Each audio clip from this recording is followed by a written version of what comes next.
miyamda amasung civil society organization singna taliba demandi matam kaya gi mamang dagi lona natraga phongna ain kaina changsil aiba illegal immigrant singse masak khangdokpa makhoi mafam amada thamba amasung masa masa gi maramdamda halangiba masi loiraba matungda niyom chumna kanglon chumna tauba adugo makhal gi census do manipur miyamna yai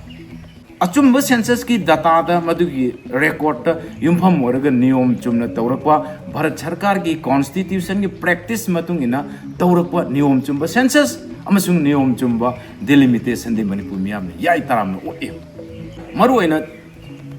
yumlonari ba myanmar ki chin state ki changsil laiba masigumba illegal immigrant mayam singchina iraipa iramda masigi yellow proof singbu manganna ba takanna ba ethnic cleansing gi adugumba narco terrorism gi oiba tamthi ba thabak tholakpa aikoi gi minmang dang asi illegal immigrant na aikoi gi lamda masida aikoi gi purupta amasung aikoi gi hiram khuding makta chaina pire khangna adugumba illegal immigrant sing ado kari maram gi demakta bharat amasung manipur gi bona fide oiba citizen oihanba yananabagi ahan ba khongthang census ase masi aikoi support tawdagi maramdi masine